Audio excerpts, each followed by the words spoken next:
Bonjour et bienvenue à l'Africa Digital Expo édition 2020. Je suis Mohamed Touré de Deloitte Côte d'Ivoire, votre présentateur, et j'ai la chance de recevoir aujourd'hui Monsieur Ibrahim Tidjane Konaté, directeur général adjoint de l'ANSUD. Monsieur Konaté, bonjour. Bonjour. Alors, déjà, est-ce qu'il serait possible de nous présenter en quelques mots l'ANSUD et vous présenter également? D'accord. Je suis Ibrahim Tidjane Konaté, comme vous venez de le dire, directeur général adjoint de l'ANSUD. Et l'ANSUD, l'Agence nationale du service universel des télécommunications, est un organisme, une structure de l'État, une agence qui a été mise en place afin de permettre à l'État de Côte d'Ivoire d'atteindre les objectifs de service universel en termes de télécommunications et de TIC. Et donc, on entend par service universel des télécommunications TIC rendre ces services-là accessibles à toutes les franges de la population, quel que soit l'endroit du territoire où elle se trouve, quels que soient, je dirais, ses moyens, ses compétences. Donc un service universel, c'est évidemment ça, c'est de rendre ce service accessible aux personnes, qu'elles soient des personnes disposant de toutes leurs facultés. Très bien. Ou alors même des personnes qui n'ont pas des compétences, techniques, qui sont analphabètes. Et de là aussi, il faut l'accessibilité en termes d'infrastructure. Donc c'est vraiment un tout. Très bien. Très bien, très intéressant. Alors, Monsieur Konaté, moi, la première question qui me vient à l'esprit tout de suite, c'est au regard des nombreux projets qui ont été réalisés en Côte d'Ivoire par l'ANSUD, déploiement de fibres optiques, instauration de cybercentres dans certaines zones reculées, naturellement, accompagnement de certaines organisations et de certaines administrations de l'État.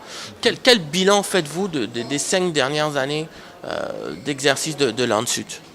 D'accord. Je dirais d'abord, je partirai dès le départ. Et on aimait à le dire au niveau de l'ANSUD, surtout le DG. Moi, je l'avais emprunté au DG. Et que l'ANSUD était comme une voiture lancée en pleine vitesse à laquelle on demandait au pilote de changer les roues. Et c'était ça l'ANSUD. Parce que vous avez un certain nombre de projets qui étaient épars. Exactement. Qu'on a regroupés et qu'on a dit de les conduire. Alors avec du personnel différent, occupant des postes, vous comprenez toute la complexité. Donc il fallait rendre l'ANSUD opérationnel. Et pendant cette opérationnalisation, nous avons quand même commencé à conduire certains projets. Très bien. Certains sont aboutis, certains ont connu des ralentis. Et donc, en termes de bilan, je dis que le bilan, il est satisfaisant pour nous, positif. Mais disons que, pas dit que je ne suis pas satisfait, mais je pense que avec tous les risques environnementaux que nous avons eus, il y a eu quand même des retards dans la livraison de certains services. Je veux dire par exemple le backbone, nous l'aurons fini depuis très longtemps, mais pour des raisons de difficultés financières, de prêts qui devaient être mis en place, il y a du retard. Mais néanmoins, ce backbone sert, il est utilisé d'une manière plus stratégique, de sorte qu'on a une exploitation maintenance, parce que cette infrastructure, si vous la laissez comme ça, elle se détériore. Donc nous avons conclu des accords avec certains opérateurs, de telle sorte qu'ils puissent rendre des services. Très bien. Et nous sommes à 5000 km, donc il nous reste pratiquement quelques kilomètres à livrer et tout sera bouclé. Et concernant les services de l'État, c'est vrai qu'on a très peu de communication dessus, mais nous avons délivré une panoplie de services. Je passerai sur plein les services administratifs qu'on appelait administration.gouv, quelque chose comme ça. On avait un ensemble de services en fait. 300 services, si ma mémoire est bonne, oui, qui avaient été identifiés. Je ne peux pas quand même tout énumérés. Mais les derniers services, je pourrais vous en parler, on en a donné beaucoup. Les services e-banque de sang qui a eu le prix de la meilleure application francophone africaine au Maroc en 2019. Donc un certain nombre, même pour des structures qui n'ont pas encore communiqué, nous avons déployé des services. Et l'agence emploi jeune, par exemple, nous avons fait un énorme boulot. Parce que la plateforme qui consiste à permettre de connecter les jeunes, à faire leurs requêtes, à même des chats là-dessus, à déposer leur CV, c'est nous, c'est l'ANSUD. Et j'en pense, il y a un certain nombre comme ça. Et même dans la crise de la Covid-19, nous sommes intervenus. Nous sommes intervenus sur une plateforme qui a permis quand même dans le cas du rapatriement des populations qui étaient bloquées à l'étranger, j'imagine. Et c'est notre plateforme qui a servi quand même de soutien à l'efficacité de cette opération. Très bien. Très intéressant, Monsieur Konaté. Alors, quels sont selon vous les axes sur lesquels aujourd'hui vous devez redoubler d'efforts? Dans toutes mes discussions, j'aurais aimé en parler même maintenant. Et vous savez, nous avons commencé d'abord à essayer de bâtir, de mettre l'infrastructure au niveau. Exactement, avec le backbone, naturellement. Et une infrastructure mise au niveau qui va continuer, parce qu'il va falloir de temps en temps faire des réglages de fine-tuning, comme on dit. Il y aura maintenant à délivrer des services aux populations à travers cette infrastructure. Mais vous ne délivrez pas un service à des gens qui ne savent pas l'utiliser.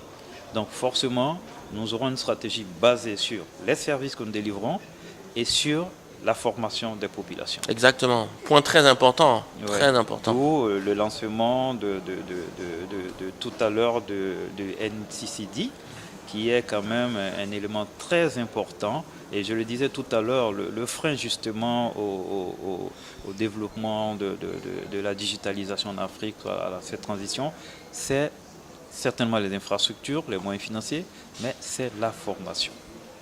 Il faut que nous ayons un niveau de formation qui puisse nous permettre de participer à la conception, parce que nous ne sommes que des utilisateurs. Nous occupons un faible pan. Même le smartphone que vous avez, ce n'est pas conçu par nous. Les infrastructures, ce n'est pas nous. Alors que nous sommes un grand nombre d'utilisateurs, nous avons un potentiel énorme, on le dit 1,3 milliard habitants. Et la plus forte part de jeunesse, de population jeune dans le monde. Exactement. Et tout le monde dit l'Afrique, tout le monde court vers l'Afrique. Alors, dans les 3 prochaines années, dans les 10 prochaines années, il ne faut pas s'étonner.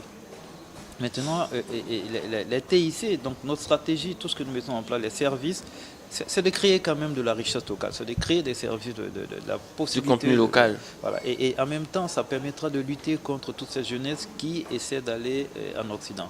Parce que figurez-vous, toutes nos données que nous utilisons, elles sont hébergées où? Nous ne sommes même pas propriétaires de nos données quelque part. Nous posons des données, mais la richesse de demain, pour aller sur l'avenir, la richesse de demain, c'est 2 choses. C'est la data et c'est comment exploiter cette donnée à travers l'intelligence artificielle. Vous avez les IoT qui vont venir, tout cela, ce seront une énorme quantité de données. C'est le combat actuel entre les États-Unis et la Chine. Exactement. La Chine dispose des données, les États-Unis disposent de l'intelligence. Alors nous, qu'est-ce qu'on a dedans? Alors que nous produisons énormément de données. Donc, il est temps d'y réfléchir et de rapatrier nos données de telle sorte que nous puissions les avoir en nous-mêmes, comme l'Europe l'a fait déjà. Et c'est très important. Très intéressant. Donc il faut une stratégie commune africaine.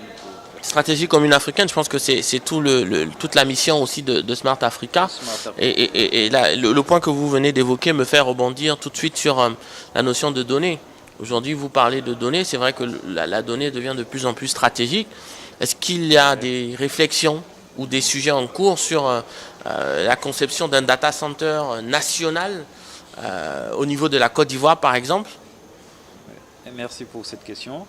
Elle est même très d'actualité. Elle est commencée. Ah, super, très bien. Les études ont commencé. Il faut dire qu'avant cela, déjà au sein de l'Institut, nous avons mené plusieurs réflexions sur la mise en place d'un data center digne du nom de la Côte d'Ivoire.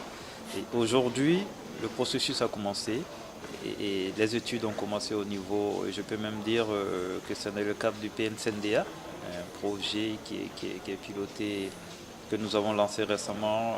Vous avez dû le voir dans les médias.